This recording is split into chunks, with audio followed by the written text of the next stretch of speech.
Hello and welcome to the Ice Guys. This is the show that takes you into the world of the National Hockey League. Every game, every day, from a betting perspective. With pro sports handicappers, Ian Cameron, Alex B. Smith, and various guests from the world of hockey and sports betting. And now, here's your host, Ian Cameron.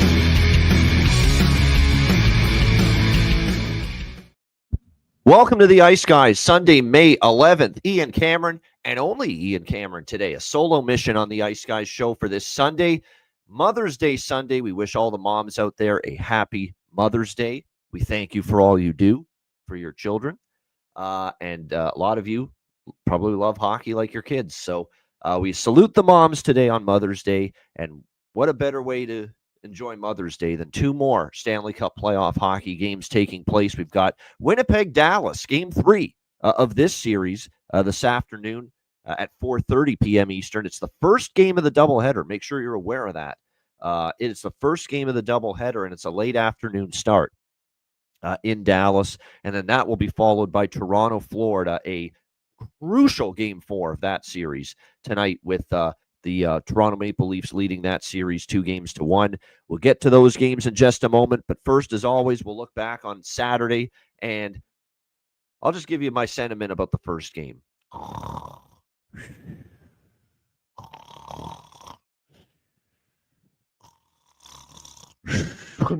Whoa, the game ended. Okay, we can move on now. Wow. Not a very entertaining hockey game, if you ask me, and unfortunately not a very entertaining series, in my opinion, between the Washington Capitals and the Carolina Hurricanes. Boy, oh boy. I don't know what it is, and look, I don't expect every series to be, just absolutely on fire from an energy standpoint and an excitement standpoint, but my goodness, I'll tell you that, the Washington Carolina is not doing it for me. It's just not been it's been dull. It's been dull compared to the other stuff we're seeing in the other series in the second round. And it's noticeable, especially it's already not the greatest series as it is, but then you compare it to what we're seeing with Toronto, Florida, which has been an absolutely tremendous series from start to finish, a banger, a slobber knocker, if you will. There's a cracker, whatever you want to call it. That series has been phenomenal, start to finish. There hasn't been a bad game. There hasn't been a down moment in that whole Leafs-Panthers series. The Oilers-Golden Knights, which we'll get to in a moment, just been a terrific series as well. Really, really good. Probably the second best series in the second round at this point. And then, of course, you've got the Winnipeg-Dallas series, which, it's been not quite as good as the other two I mentioned, but it's still been a better series than what we've seen from Carolina-Washington. It was a dull game. It was not a whole lot going on.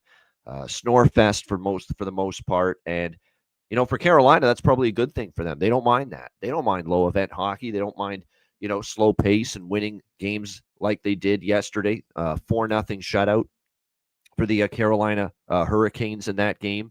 I think when you look at what we saw yesterday in that game, it was just, again, Carolina just finding ways to score at key moments. And I'll say this about Washington. They loved their first period, and they should have loved their first period. They had the right start that you want in that building, in that environment. But unfortunately, even though they had the edge in play and distinct edge in play, and they have not had the edge in play very often in this series, the Washington Capitals. But they did early yesterday. They had the 9-6 shots advantage in the first period of Game 3 yesterday, and unfortunately they couldn't score with it. And as the game went on, you saw, and really from the moment that Rod Brind'Amour got interviewed, it was the most entertaining part of that game up until that point, was Rod Brind'Amour being blunt and honest, as he always is, during those in-game interviews. He did, and he did one obviously with Jody Shelley during the second period. We just haven't gotten to our game yet. And at that point, it was still scoreless. And at that point, Washington had still probably been the better team for the first half of the game. But then Carolina finally opened the scoring with Svechnikov. And from that moment on, it just felt like it took a lot of the wind out of Washington's sails. We did all these good things in the first half of the game. We didn't score, and now we're down 1-0. You got to be kidding me. That's kind of what it felt like. with Washington, and then their game dipped. There was a noticeable decline and a noticeable dip in their game once Carolina got that 1-0 lead yesterday in Game 3. And then, of course, Roslovic adds the power play goal to make it 2-0 late in the second period. And then insurance markers by Robinson and Blake. I didn't love a couple of those goals that went in on Thompson. That being said, he's not the problem. If you don't score a goal, you're not going to win. Doesn't matter if it's Dominic Hasek, Marty Brodeur, Patrick Waugh, Ken Dryden, you name it. Bernie Perrant in net. It's not going to matter if you're not going to score a goal. So it ended up being just another terrific defensive effort from Carolina. And as much as we've laughed at, ridiculed, criticized Frederik Andersen, he was really, really good yesterday. You got to give him that. You got to give him his credit. He gets the 21 save shutout, and Carolina ends up with a 4-0 Game 3 win, and they take a 2-1 series lead to Game 4. Again, not a very exciting game. Unlike the next game we're going to talk about, Vegas and Edmonton. It was another really entertaining game between these two teams. Of course, the big news going into that game, which we mentioned yesterday on the show, was that Skinner was going to be in between the pipes for the Edmonton Oilers, with Calvin Pickard sidelined due to an injury that he sustained in Game 2 in Vegas. But it didn't hurt. It didn't hurt Edmonton coming out of the gate at all, because they pounced on Vegas early. Scory Perry, that's what he is now for the Edmonton Oilers. He has definitely been scoring for them of late. He got them on the board for 2 goals in the first period to give the Oilers a 2-0 lead. It was the perfect start for Edmonton, leading in the series 2-0, getting the crowd right into it right away. That was definitely significant. But then all of a sudden, quickly, Vegas responds. Nicholas Waugh, who probably shouldn't even be playing in that game last night, if we're being honest. I know they threw a massive fine at him for what happened in Game 2, but I think it's kind of absurd that he was not suspended for at least one game. Now, I know they're going to make it sound like, the 5-minute major and the game misconduct in Game 2, that's it. That took care of things with Nicholas Waugh. I still think he easily could have gotten at least a 1-game suspension for what happened in Game 2. He didn't. He plays last night, and sure enough, he gets the opening goal of the game for the first goal of the game for the Vegas Golden Knights, that is, to cut into that Edmonton lead and make it 2-1. And then Riley Smith not long after. This Riley Smith story is really something. This is a guy that could barely get anything rolling with the Penguins and the Rangers the last couple of seasons. And then you put him back in a Vegas Golden Knights jersey, and he turns into the Magic Riley Smith again. It's been pretty amazing to see. He just fits well with this organization. That's all there is to it. And he gets the tying goal to make it 2-2. William Karlsson. Now, this is a goal that Skinner has to have. This William Karlsson goal that gave Vegas a 3-2 lead in the second period. He's got to have that goal, man. Short side. He doesn't hug the post. There's room between his elbow and the post, and the puck goes in between. That's just weak goaltending from Stuart Skinner. You need better playoff goaltending. Simple as that. I know there was some bad breakdowns. There was a bad line change. It was an odd man rush allowed by the Edmonton Oilers, but it was just not a good goal to give up for our guy. And that we got the shirt here today. There you go. Skinner! Yeah, that's the tone of voice we got to be using when he gives up a goal like that. 3-2 Vegas. They take the lead. And then Vegas, kind of too much LA in their game. Actually, they did a better job than LA. The shots were 8-7 Vegas in the third period. They didn't have that sit back mentality that LA did, which cost them in that series, trying to protect a lead against Edmonton. They were still trying to play aggressive, so I applaud Vegas for that. But unfortunately for them, Connor McDavid ties the game, banks it in off a Vegas player in front, 3-3. Looks like we're going to go to overtime, and someone that had the draw was very much looking forward to overtime, but it was not to be. And there's just an unbelievable amount of gaffes that took place on the game-winning goal. There was a bad turnover. There was just, the third period's about to run out. If you don't have a good play with the puck to make to a teammate or to get it deep, eat the puck. Keep it. possession matters at that stage of the game. 20 seconds left, and Edmonton just gives up possession. And then, of course, it comes back the other way. There was a mix-up in coverage in the defensive zone for the Edmonton Oilers, and Nurse did not play this well at all, in my opinion, as well. And the next thing you know, there's Riley Smith with all kinds of time, dekes out Skinner. And then, of course, there's nothing between him and a wide-open net than Leon Draisaitl, who, look, obviously he ended up putting it into his own net, deflecting it in. He's just trying to do the right thing. It's the same thing that happened to poor Morgan Riley on Friday night for the Toronto Maple Leafs. Do you think he wants to put the puck in his own net? He's trying to do the right thing. He's just trying to get the stick on the puck and get it out of harm's way. But unfortunately, sometimes that's going to happen where the puck hits the stick in such an angle, at such an angle in such a way that it's just going to take that deflection and take that turn toward the net and in the net. It's just, that's the way it's going to be sometimes. And that's exactly what happened for Riley Smith. Leon Draisaitl just trying to clear the puck and keep it from going into the empty net. Because look, the net was empty. Skinner was just way out of position. And Riley Smith had nothing but a yawning cage to shoot at. And Draisaitl's the only thing preventing it from going in. He's trying to do the right thing, but unfortunately it goes in off his stick, and an incredible finish to that game. Not only did it go in off Draisaitl's stick, the question was, did it go in before time expired? And the replay clearly showed that it did. 0.4 seconds left, and the Vegas Golden Knights with a very, very crazy finish there and a 4-3 win, and a must-win for them it was. They couldn't go down 3-0 in this series, and they cut into that Edmonton series lead. It's now 2-1 for the Oilers as Riley Smith with dying seconds heroics in Game 3 to give Vegas that 4-3 win. We cashed the best bet over on the show yesterday. Like I said, it did slow down for a little bit after the 4-goal first period, but not enough to keep it from going over the total. But just another entertaining game. I got to give Vegas credit. They showed in the Minnesota series. They were down 2-1 in that series. They showed some resolve. They showed some get up off the mat ability in that series. And the question would be now against an even better opponent like Edmonton, would that Vegas team be able to show it? And they did once again. So credit to the Vegas Golden Knights there. It's been an absolutely crazy series of goals going in off players and own goals as well. It's just been crazy. Toronto, Florida was just own goals galore. And then, of course, again, last night we see it with the 3-3 goal with McDavid tying it. That went off a Vegas player. And then, of course, last night, the game-winning goal that went in off Draisaitl. It's just absolutely crazy how the bounces can go. No question about that. But look, Riley Smith, man, he better not leave Vegas again because his career goes in the toilet, apparently, when he leaves the Vegas Golden Knights.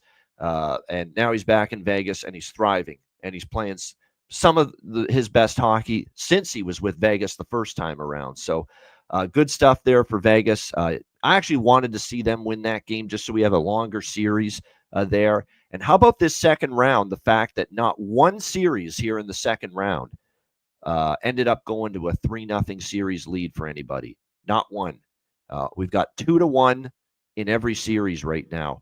After Game 3. And, of course, in the case of Dallas, Winnipeg, who are only playing Game 3 today, that series is tied 1-1. So none of these series are going to get to Game 4 with a chance for a sweep. So we didn't have a single sweep in the first round.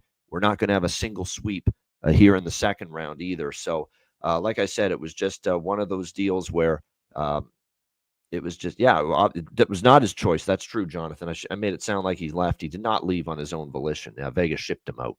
Or Vegas was not bringing him back. So from that standpoint, yeah. And they wanted to. I remember, a couple seasons ago, they wanted to bring Riley Smith back. He played great hockey for them, but they were cap crunched. They had other decisions to make. They had other players they had to deal with and tie up long term. Someone had to fall to the cutting room floor, if you will, and it ended up being Riley Smith. They didn't want to give him up. He was a good player for them. But I guess all things work out in the end because here he is back in Vegas now, once again with the Golden Knights. And like I said, what a game last night for him, getting the 2 goals and Vegas with the comeback, with the 4-3 win there against the Edmonton Oilers in a game they absolutely had to have.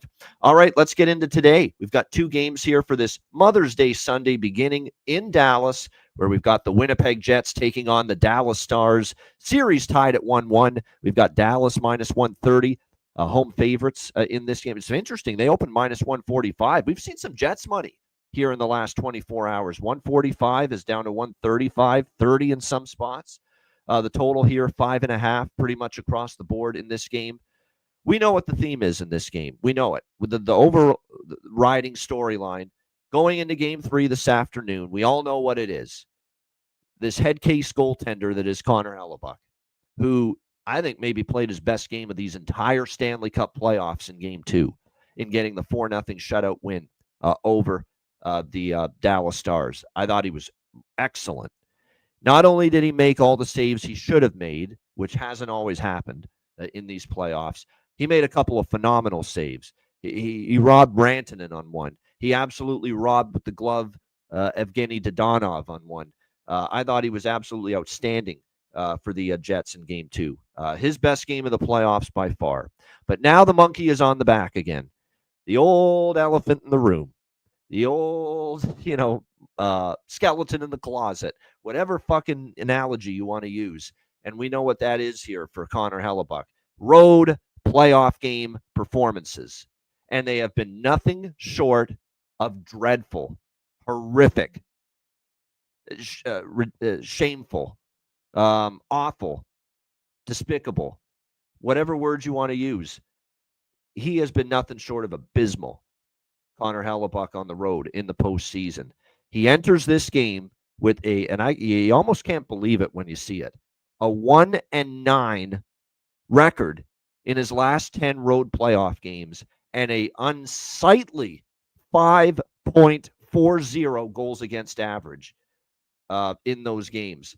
Gosh, those are just awful numbers. Now, he's coming in with confidence because of the way he played in game 2. Like I said on Twitter X earlier this week, it's almost like you need to get this guy to think he's playing at Canada Life Center. Put some voodoo magic curse on him and make him think that, no, it's not a curse actually, because this is something that they would hope helps him. So not a curse, but put some magic spell on him and make him think he's playing in Winnipeg today when he goes on the road in these road buildings. I thought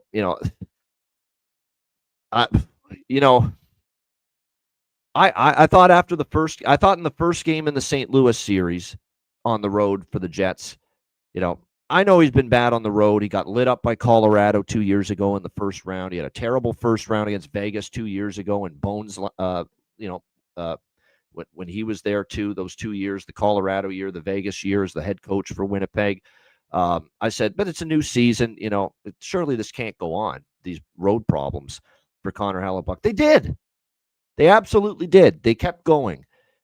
In St. Louis in the first round, game 3, game 4, and game 6, 0-3 in those games, 7 goals, 5 goals, and 5 goals. 17 goals allowed by the Winnipeg Jets in those 3 road games in the first round against the St. Louis Blues. But thankfully, they were able to win every home game, which is why they were able to win that series in 7. I think it's just a situation where until I see this guy play good on the road, there's not a chance in hell I'm backing him. Not a chance. No chance whatsoever. And say what you want about, St. Louis and how, they're just, that's the scary part. St. Louis is just a team that barely got into the playoffs. And St. Louis has a nice team offensively. There's no doubt. But still, for them, with Winnipeg going on the road and Hellebuyck going on the road to just do that kind of damage against the Winnipeg Jets in those 3 games in St. Louis, it is absolutely unbelievable to me that they had that much success. And now he's got to try to flip that road playoff switch, have a good road playoff game for the first time in what feels like ages against a team that's off a loss, against a team that's loaded up front with 4 lines that can all contribute offensively, and to me, a much deeper and more dangerous offensive team than the St. Louis Blues. So I'm going to have to see it before I believe it. as far as backing Winnipeg on the road with this guy in net. It's that simple. 1-9 is no fluke. 1-9 and 10 road playoff. That's a mental thing. There's clearly a mental block that is inside his head right now. And this 5.4 goals against average is just horrific in those games. Absolutely awful. So until I see something change, no Winnipeg for this guy on the road. So Dallas first period goal for sure. The angle in play, of course. Team that lost the previous game to score in the first period. I'm going Dallas team total over 3.5. It's a great plus price. This guy's given up 5 goals or more in every. And I want to also point out one thing. I'm making it sound like this is all on Connor Hellebuck, these road problems defensively and giving up all these goals. Winnipeg's team defense hasn't been as good either on the road. Now, Hellebuck is still the guy that's got to stop the puck at the end of the day, but let's not act like the Jets as a team defensively have played as well on the road as they have at home, because that's not the case either. They have not played as well as a team defensively in front of them. There's no question about that. And so while Connor Hellebuck's going to get the majority of the blame for what we've seen on the road in the playoffs the last 3 years, including the 3 games in St. Louis, the team defense has to be of blame as well, because I remember the last game they were in St. Louis where they just crumbled in the second period. That game they lost 5-2, and they got outscored 4-1 in the second, and they were down 5-1 after the second period of game 6. Yeah, there was a weak goal in there from Braden Shen, but the team just stopped playing after that. The defense was just atrocious. They couldn't get the puck out of the zone, breakdowns galore. You saw St. Louis players getting left wide open in the offensive zone. Those aren't Connor Hellebuck issues or problems. Those are on the team as well. So I think it's a deal where, the Jets defense has to be blamed a little bit too. It's not fair to say this is all Connor Hellebuck's fault, how this team has performed defensively on the road. It's not fair. The Jets team defense hasn't been great either. So Dallas first period goal, Dallas team total, Dallas money line. We're going to look at all. I like the team total looks better. The money line look I'm keeping a little bit smaller. I'm just going to concentrate that, look, until things change with this guy and this team on the road in the postseason. 5.4 goals against, 1-9 run on the road in the postseason. To make matters worse too, last 4 road playoff games for Hellebuck, he's been pulled in 4 straight. Not just lost the games, he's been pulled 4 straight times in road playoff games. So this is all about the demons in his head as far as playing on the road in the Stanley Cup playoffs. And until I see it change, like I saw it in game 3, I said, well, game 4, we're taking St. Louis, and all these team totals cashed it. I said game 6, I didn't care that Winnipeg won game 5.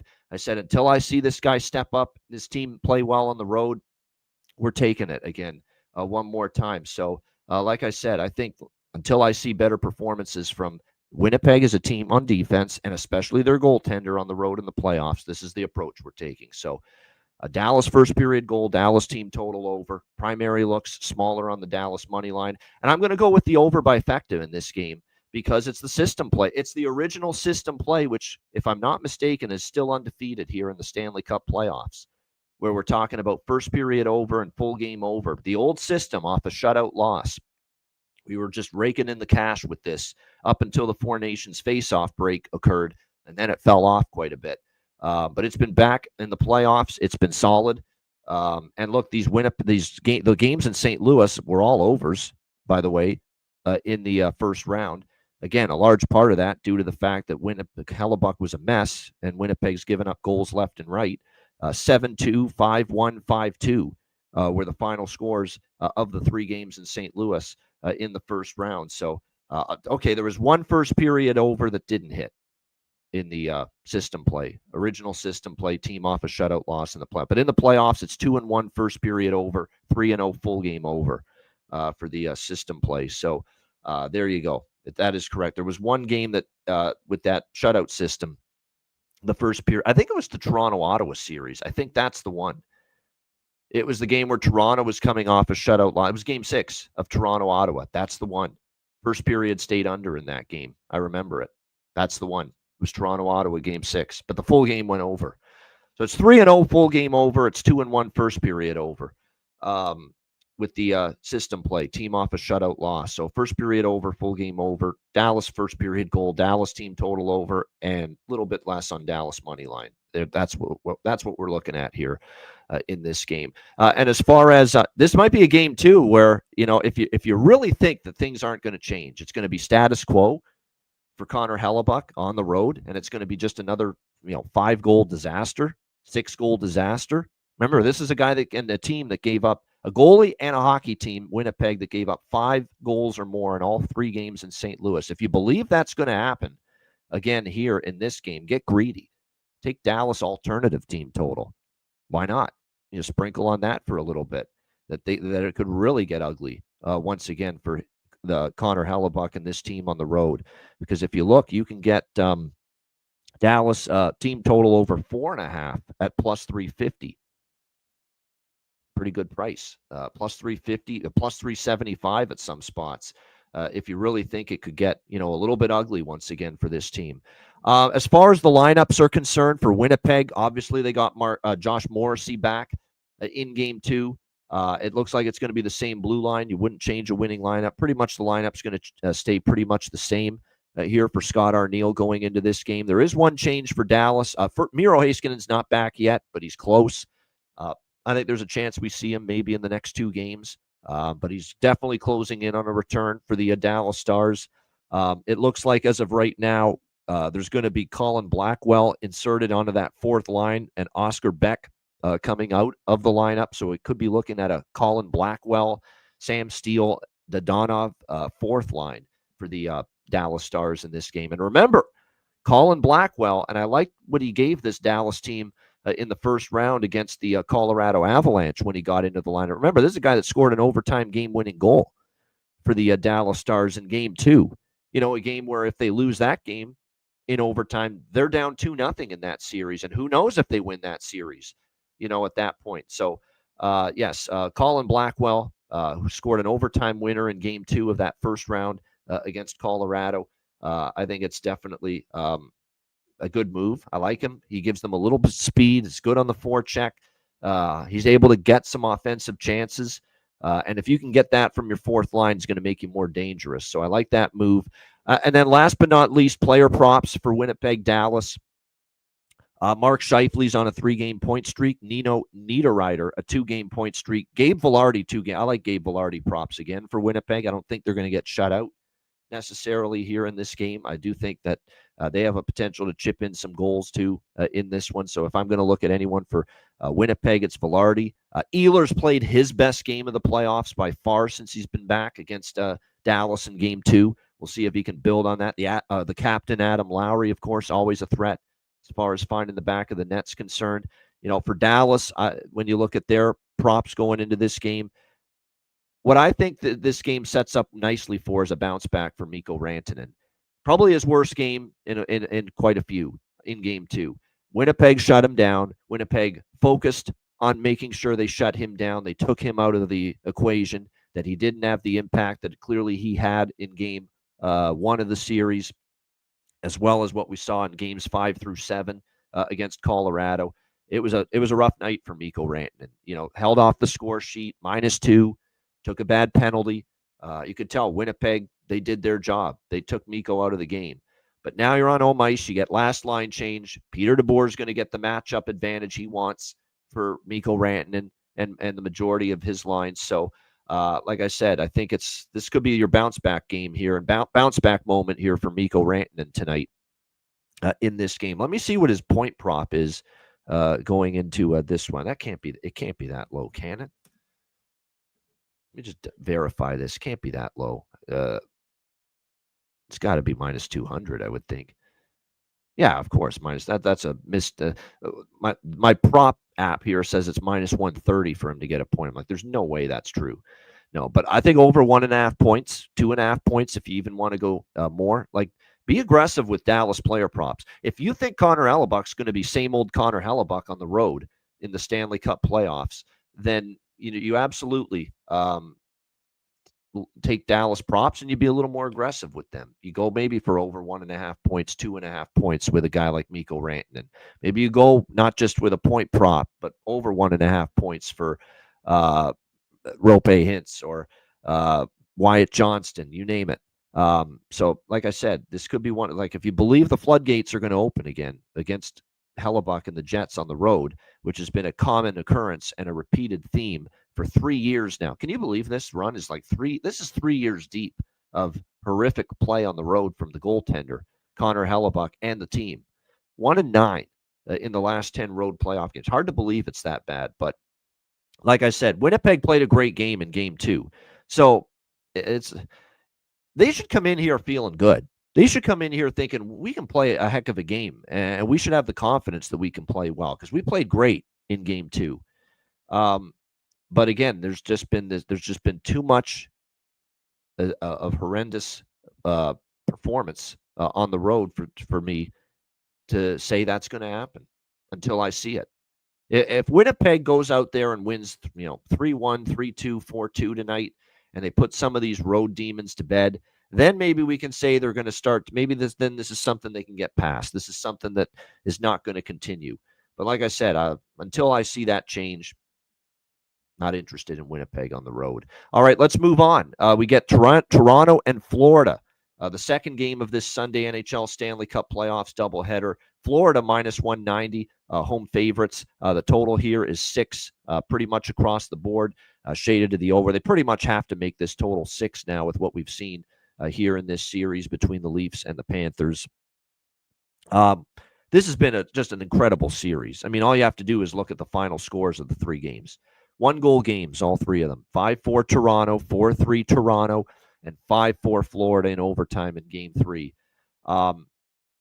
If you're the Leafs, I don't think you should be rattled. I don't think you should be less confident just because Florida. First of all, Florida's the Stanley Cup champions and a team that's gone to the final now 2 years in a row. You surely had to know it was not going to be easy. You were going to have to just work your tail off to put this team away. They are loaded with character. They are loaded with just compete and guys that will just lay it all on the line on a nightly basis. You had to know that was going to be the case, that this Panther team was not going to go away quietly. I think there was so much still to like about the way the Toronto Maple Leafs played in game 3. They came out with the right start. Matthew Nyes, 23 seconds into the game. John Tavares adds, a 2-0 goal right after that.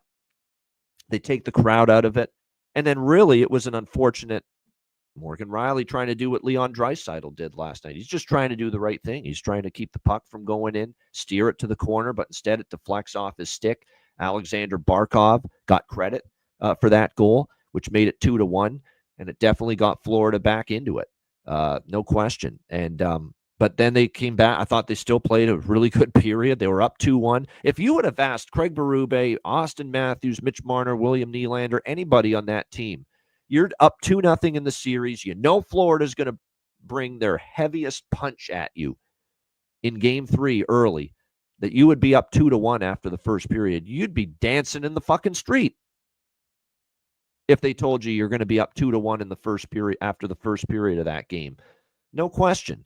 And I thought they played one hell of a period, one hell of a first period. And we didn't see that Florida tidal wave early in that game. Toronto kept it at bay in a spot where it was supposed to be, it was supposed to be Florida just coming in waves, relentless attack, and Toronto just surviving it through the first period. That couldn't have been further from the truth in the first period of what happened. Toronto was the dictator in the first period. Toronto, the team up 2-0 against the team that's desperate as hell, in that game 3. Toronto was dictating things in game 3 the other night. To me, that's not a good sign for Florida. Now, I know Florida came back. They were down 3-1. Tavares got a power play goal. Reinhart, Verhaeghe, Gadjevich, they all came back with 3 unanswered. Now, the Gadjevich goal that made it 4-3, Joey Woll's got to have that. That's a bad goal. And I thought, other than that, I'm not going to blame him for too many of the goals. The goal that tied it, Verhaeghe, was an old Mitch Marner mistake from years past where he blew the zone, left the zone before the puck got out, and the next thing you know, he's caught up ice, and it's a mini odd man rush the other way, and it resulted in the tying goal for the Florida Panthers. And then the Gadjevich goal is the one that Joseph Woll's got to have. Bad goal. But I thought he bounced back well. Riley ties it 4-4, goes in off a Florida player in front. In the overtime, bad break. Brad Marchand, the old Leaf killer, Leaf nemesis, strikes again to win it in overtime, and the puck went in off Riley. Nothing Woll could do. I thought Woll was still pretty solid in that game. Made a couple of really good saves as well. But it's always one of those deals where you still have to try to avoid giving up that one soft goal, that one bad goal. Look at Skinner last night. He gave up that one soft goal to Carlson, and they lost the game. Woll gives up that one soft goal to Gadjevich, and they lose the game in Friday night. So you just got to avoid the bad goal, the really soft goal that you need to have, and that's going to be critical here. Now, Florida's got life again. It's the heart of a champion. There's no question about that, but my goodness, they really had to survive a few things to win that Game 3 the other night. Now you look at the way things stand here going into Game 4. I said going into Game 3, I thought Florida being a minus 200 or greater favorite was absurd with the way the series has progressed. And I think now with it at -2, and I know Florida and the home teams won every game. So if you buy into Florida momentum, Florida's, they've awoken from their sleep. Although I don't think they were sleeping in Game 1, Game 2. I thought Game 1, they didn't play their best. I thought Game 2, they played a great game, and Toronto was equal to the task. And then I thought in Game 3, Toronto's got every bit of a chance to win that game, as Florida eventually did. So if I'm Florida here going into this game, I'm feeling good. But if I'm Toronto, I'm not panicking. And maybe the old Leafs are going to start to have doubts creep in just a little bit. But I don't think these Leafs are wired that way. And I don't think Craig Berube allows them to think that way. So I would expect Toronto to respond here. So I was on Florida first period goal in Game 3. Obviously off a loss. I feel I probably have to bet it here with Florida to score a goal in the first period off a lot. Sorry, my bad. Florida won. Toronto's at the team off the loss here. I like Toronto to score a goal in the first period in this game. Toronto to score a goal in the first period in this game. Coming off that hard overtime loss. One thing, too, about Toronto, and you go back and you look at this series through the first 3 games, you could argue they've had a good start in every game. They scored 3 goals in Game 1. They scored in Game 2. They got the 2 goals in Game 3. They've scored a first-period goal in every game here in this series, the Toronto Maple Leafs. And they have gotten off to better starts in this series, game to game, than the Florida Panthers have. So to be able to lay just -130, -135 with Toronto to score in the first period, I think they will. I think they'll find a way again. You get an early goal. If they did it in Game 3 at Florida and quiet the crowd when Florida's backs are against the wall, and they scored 2 goals in the first 5 minutes of that game, and they've scored a goal in the first period in every game in this series, I definitely think they can tonight. So I like Toronto in the first period, get a goal. Of course, the angle continues to be strong. Overall, it was 1-1 yesterday. Carolina did not score a first period goal off a loss.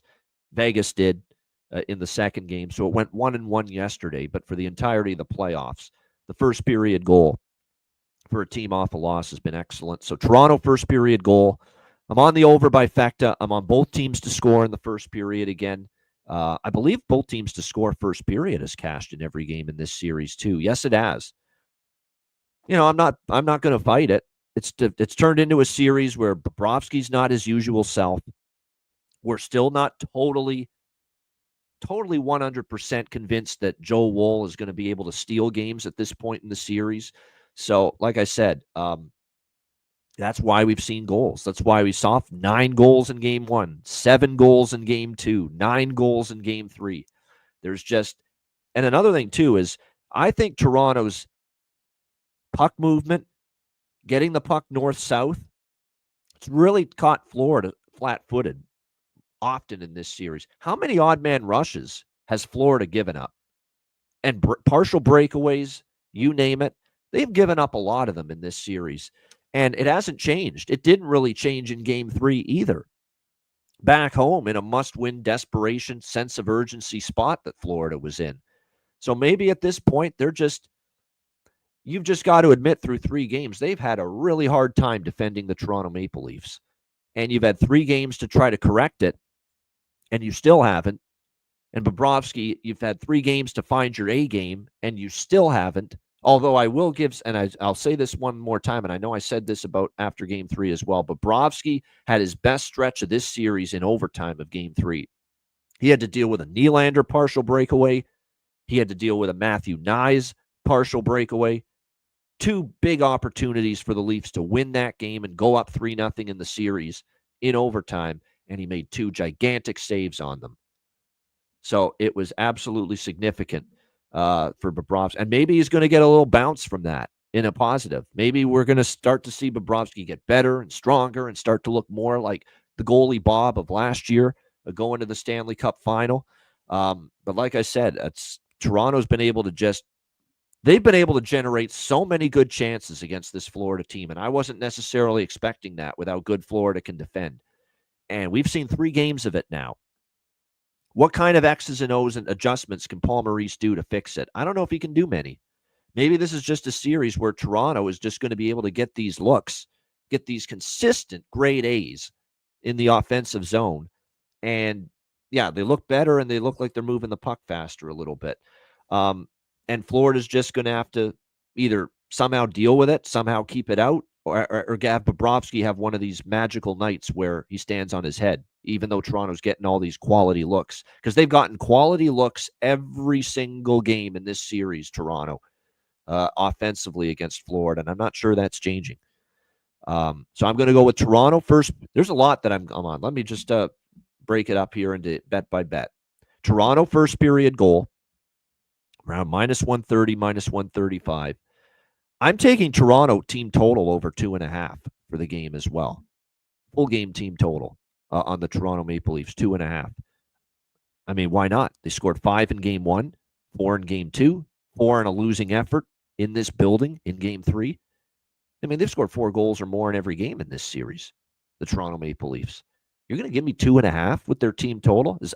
Again, if you're taking an under 2.5 on Toronto's team total, you're buying into Florida, just locking it down, and Bobrovsky finding his form of last year. When I've watched 3 games every second of this series, and I see Toronto constantly getting great looks, constantly breaking down the Florida defense, Bobrovsky playing at his less than stellar form. And until again, like with Hellebuck, it's the same thought process. Until I see Hellebuck shore it up on the road, Dallas team total, give me it. Until I see Bobrovsky shore up, Florida's D show up, Toronto team total over, give me it. Give me it. Until I see things change. That's the way I see it right now. Especially when all they need is 3 goals. And this Leafs team has gotten to 4, in all 3 games in this series. So yeah, over 2.5 for Toronto. I'm going to dabble in this Toronto money line again. I did in Game 3 as well, just because I thought it was overpriced, and certainly in a spot where I think Toronto pushes back strong now because they know the significance of trying to be the first road team to win a game in this series and go up 3-1 going back to Toronto. But I'm keeping that position smaller, the money line, than the team. Again, I like the team totals more than I like the money line because there's that little element of, Florida at home teams won every game, and we're still a little concerned right now about Woll. Just a little concerned because he did give up that 1 bad goal in Game 3 in that series on Friday night, I should say. So we're going to go Toronto first period goal, Toronto team total over 2.5, smaller on the money line, plus 200. Or sorry, not plus 200, plus 170, plus 175. Pretty much the best prices available right now if you're going to dabble in that Leafs money line. Over by Fecta as well in this game. And I'm also going to go back to the well with both teams to score first period at, again, a very good plus price. It was plus 170 at FanDuel in Game 3, both teams to score in the first period. I think you're probably going to get a pretty good price on it again here. Again, both teams to score first periods cashed every game in this series so far. Every one. And you can get plus 1. That's actually come down a bit. Plus 158 at FanDuel, but it's still pretty good as far as the price on that. Prop-wise for this game, do we give up on Sam Bennett? the Sam Bennett, who, from a shots on goal stamp or shots on goal props, maybe you're giving up because last 2 games he's gone under it. I still like the point prop for him. It's right around even money. Good price on that. No question. I think you look at the defensemen on either side as far as points props. They've stepped up. They've been getting involved in the offense. Aaron Ekblad for Florida is on a 3-game point streak. Morgan Riley, who, of course, had 2 goals go in off him in Game 3, but he also scored a goal. He's gotten a point in 3 straight games for the Toronto Maple Leafs as well. So Morgan Riley and Aaron Ekblad on 3-game point streaks going into this game here tonight. As far as goal props, it looks like Evan Rodriguez is up with Barkov and Reinhart, potentially, based on the current line combos I'm seeing. So does Evan Rodriguez get going? He did get 2 assists in the Game 3 win. Does maybe he find the back of the net now playing with Barkov and Reinhart? Carter Verhaeghe, they needed him to get rolling with playing with Bennett and Tkachuk, and he finally did with a goal and an assist versus Toronto in Game 3. The best line, though, has been, and as far as player prop value up front for Florida, to me, the best value still remains the third line. Finally, they got a little from Verhaeghe, and the top 2 lines were better in Game 3 for Florida. But the best line to me still, I think, was Anton Lundell, E2 Kuhlman Luostarinen, and Brad Marchand. Those 3 guys were excellent. And am I seeing this right from some people in our chat that say it's Brad Marchand's birthday today? Am I seeing? How do you? I mean, it's almost like it's in the cards for him to score today. It is May 11th. It's his 37th birthday today. I'll be damned.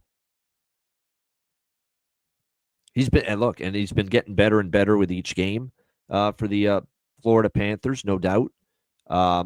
Making things happen for them. Of course, gets the overtime winner the other night. Certainly Brad Marchand to get a point makes sense. Anyone on that line, I like that line. That line's been even Game 1 and Game 2 where the big guns got quiet, were quieted and didn't do a lot. That's the line that was kind of getting it rolling for them. Lundell, Luostarinen, and Brad Marchand. So, like I said, plus 112 for Marchand to get a point. Or you could go with the goal and the assist split. Same thing. Remember, betting the point prop is the same as betting the goal and the assist split in half. Same thing. It's just depending on which way you want to go about it. So Brad Marchand, it wouldn't shock me if he gets involved again. He's played better as the series has gone on. I don't think he was great in the Tampa series, other than the one assist he made in one of the games. But he's really played. That line has played really well, really since they were put together in the Tampa Bay series. That line has played very well. And yes, Marchand, 4th most individual playoff points in history versus the Toronto Maple Leafs in their franchise history. So that pretty much tells you all you need to know about the success he's had against the Toronto Maple Leafs going back to his Boston days. Yeah, it's 5 straight games with a point for Brad Marchand. I think Max Pacioretty's great value too. 4 straight games with a point for him. Again, you can bet the point prop in the plus 140 range on Max Pacioretty, or you could go goal assist split, whichever you prefer. But I think as far as streaks, the 2 longest consecutive game point streaks we've got going in this series heading into tonight is Brad Marchand for Florida, a 5-game point streak, and Max Pacioretty for Toronto, a 4-game point streak. Actually, Nylander, Marner are on 4-game point streaks as well, but you got to lay a big price with them. You can always parlay them together. Nylander point, Marner point, parlay them together, and you'll get certainly a better price on that. Nylander and Marner are both on 4-game point streaks right now. What do I think of Seth Jones? I think he's a mess defensively in this series. I think he's been awful defensively in this series. I think the Leafs have made him look silly at times in this series defensively.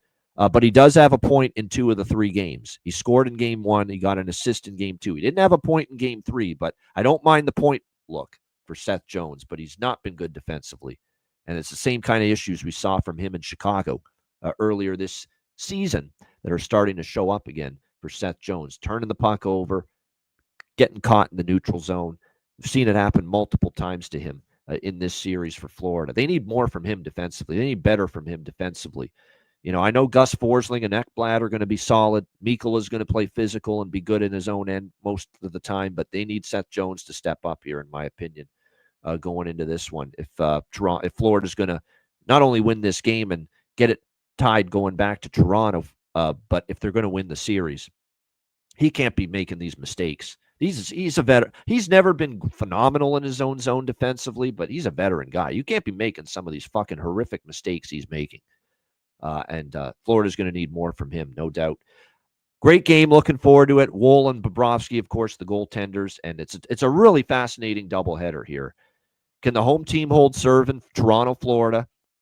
And can we go back to Toronto 2-2? Or is Toronto going to do what they almost did in Game 3, put their foot down and take a 3-1 series lead, going back home with a chance to close it out? And then Winnipeg, Dallas, it's all about, can Connor Hellebuyck finally play well on the road in the playoffs?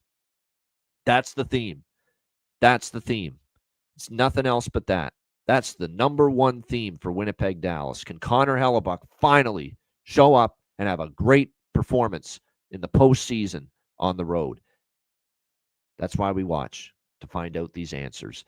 Shout out to everyone in the chat. Hit the like button. We appreciate it very much. And like I said, looking forward to this doubleheader. Hope you all enjoy Mother's Day as well, especially those spending time with mom on this Mother's Day Sunday. Make sure you check it out. Oh, by the way, breaking news. We'll make the announcement right now. This is breaking news from the Ice Guys.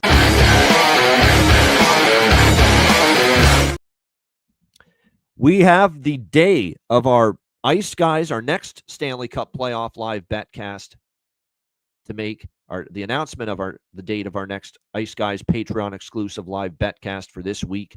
And it is going to come your way on Tuesday.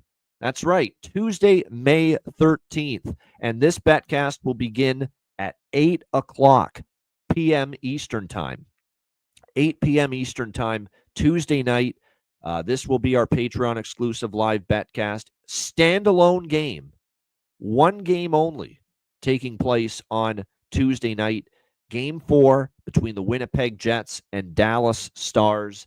8 o'clock p.m. Eastern Time. This is going to be our betcast date this week. So looking forward to it. We just got the one game. But like I said, it'll be a good one because one of these teams is going to be up 2-1. And whoever's trailing is going to be trying to avoid a 3-1 series deficit Tuesday night. So Winnipeg, Dallas, Game 4, Tuesday night, May 13th, 8 o'clock p.m. Eastern Time, Patreon exclusive. Looking forward to that. That'll be our Patreon exclusive live betcast date this week. We've done a lot of Thursdays. We figured we'd move it off Thursdays. Wednesdays, I've got some show commitments previously, or else because we considered Wednesday, but especially because there's 2 games. But we ended up going with Tuesday. And again, just one game, but it's a hell of a game. Dallas, Winnipeg, looking forward to it. Game 4, Tuesday night. Make sure you join us for another Patreon exclusive live betcast. And the only way to join us for that betcast, become a Patreon member. Just $10 per month. Patreon.com/Ice Guys. Goalie charts, totals charts, our daily betting card, sides, totals, player props posted each and every day on the Patreon page, plus access to all our remaining Stanley Cup playoff live betcasts. So make sure you get on board. Your subscription goes a long way to supporting the show. Patreon.com/Ice Guys, just $10 per month. And also check out the Ice Guys store. Get your gear and your merch. Again, we've got all kinds of great Ice Guys items available. Hats, T-shirts, hoodies, coffee mugs, you name it. We've got the Robinson gear for Matt and Ryan Robinson as well available. So make sure you check that out. Get yourself some Ice Guys gear and merch as the weather warms up over at iceguys.myspreadshop.com. All right, bargain bin special of the night and best bet coming up in just a moment, right after we hear from our great Ice Guys sponsors.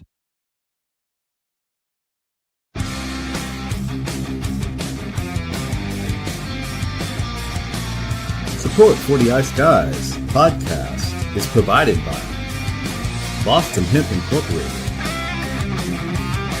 Tailgaters Social, and a big thank you to all that subscribe to the Ice Guys Patreon page.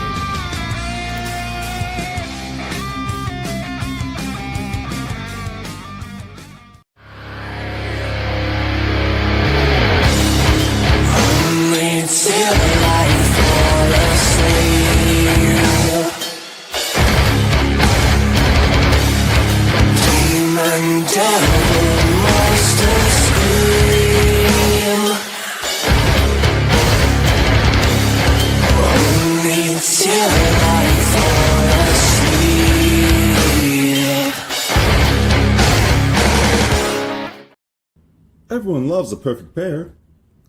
Bacon and eggs. Thunder and lightning. Mario and Luigi. A hot dog with fries. Ian and Alex B. That's right. Everyone loves a perfect pair. So why not pair up your game nights with Boston Hemp? From exotic flower to concentrates and edible products. You'd be hard-pressed to find a better pairing than Boston Hemp and hockey. Check them out today at bostonhempinc.com. That's bostonhempinc.com. Boston Hemp Incorporated, the official smoke sponsor of the Ice Guys. Void where prohibited by law. Not available outside of the United States. Must be 21 or over to obtain products. Check your local regulations to see if Boston Hemp is available in your area. Hey, Alex, have you checked out the latest with the great trading platform Kalshi? Yes, I have. It's been fantastic. This is one of the first and only federally regulated prediction markets in the U.S. And if you're looking for odds for all kinds of different things, not just what we're talking about, the markets in the Stanley Cup, the NBA Finals, you can trade crypto. You can look for trades within the markets involving entertainment, politics. There's all kinds of different markets you can look for, and you can use the odds over at Kalshi.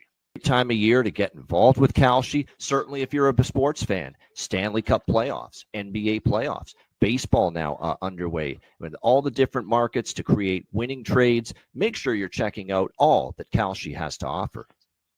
Absolutely. And if you're trading with Kalshi, use the link kalshi.com/iceguys. You trade $100 or more, they will send you $10 back. So it's fantastic to use. Like I said, any kind of markets beyond sports. We're talking entertainment, politics, crypto, basically anything you want.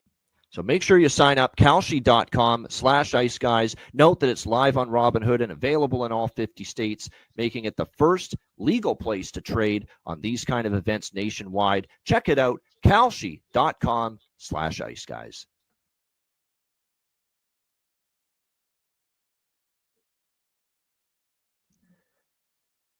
Shout out to all our great sponsors, Boston Hemp Inc., 20% off using the promo code ICEGUYS. And, of course, make sure you check out kalshi.com/iceguys. Great trading platform and more than just sports as well, crypto, entertainment, politics, and a lot more. Check it all out at kalshi.com/iceguys. All right, bargain bin special of the night. Before I get to my bargain bin special of the night, Alex's bargain bin special, because he's away today, but he sent it, is actually his mother's bargain bin special. Alex, as he said yesterday, would let his mom on Mother's Day choose the bargain bin special that would be credited to him. So I guess it's Alex and Mama Smith's bargain bin special, hybrid, if you will. Nino Niederreiter for the Winnipeg Jets, plus 460. So there you go. Nino Niederreiter for the Winnipeg Jets, plus 460. Hand-picked bargain bin special of the night from Alex B. Smith's mom on Mother's Day. So how can it not cash now when you hear that? So Nino Niederreiter, Winnipeg Jets, again, plus 460 for Alex/Mrs. Smith's bargain bin special of the night for this Sunday. All right, my bargain bins. I was going to say we're not done yet. I got to choose bargain bin special. And as always, I'll give you one from each game here between these two teams. For my first bargain bin special for this slate today, I'm going to look toward, I'm going to go Evgeny Dadonov for Dallas. Plus 600 is the best price out there for him as far as being able to find the back of the net. Remember, he got robbed by Hellebuck in game 2. And I know he plays down the lineup now for this obviously very deep Dallas forward group, but still was able to generate chances. He's going to be on a fourth line that I think is going to be able to forecheck and wreak some havoc, especially now with the expected return of Colin Blackwell into the lineup on that fourth line. So a little Evgeny Dadonov for Dallas, plus 600 for me with the bargain bin special of the night from that game. And bargain bin special of the night for me from the Leafs and the Panthers game. He's on a great point streak right now. 4 straight games for the Toronto Maple Leafs. Hoping the point is a goal, though, from him tonight. We're going to go with Patches. Every day he scored a goal, trying to get his team to the cup. Patches, I'm depending on you, son, to score a goal for me and cash the bargain bin. Max Pacioretty, plus 550 at Bet365 for my bargain bin special of the night in that game. So there you go. We've got Max Pacioretty and Evgeny Dodonov for my 2 bargain bin specials of the night. Best bet for this Sunday card. You know what we're doing. I mean, every time Hellebuck and the Jets started on the road, we took St. Louis in some form, team total especially. That's what we're doing today. And I know the team total is 2.5 with juice. Give me the 3.5. Winnipeg's given up 5 goals or more in all 3 road playoff games this year, as has Connor Hellebuck, of course. And I will go for the plus money that you can get with that Dallas team total. You can find as rich as plus 150 with Dallas team total over 3.5 in this game. So a Dallas team total over 3.5 plus 150. A great price. Let's see if we can get that for plus money. That's going to be my best bet here for this Sunday. Mother's Day NHL Stanley Cup playoff slate. Shout out to the chat. Hit the like button. We appreciate it very much. And looking forward to obviously what should be a very entertaining pair of games. Again, happy Mother's Day to all the moms out there. And we hope you enjoy your Mother's Day Sunday. A reminder, the Ice Guys is live 7 days a week, Monday to Friday, 2 p.m. Eastern, Saturday and Sunday, noon Eastern. If you can't watch the show live, download the Ice Guys podcast in audio form on all major podcast platforms, Google Podcasts, Apple Podcasts, Spotify, Stitcher, iHeartRadio, Amazon Music, and more. Download the Ice Guys podcast when you can't watch the show live. I'm Ian Cameron. Have a great Sunday. Enjoy the games and good luck. And we will be back with you tomorrow on Monday, 2 p.m. Eastern, for another edition of the Ice Guys.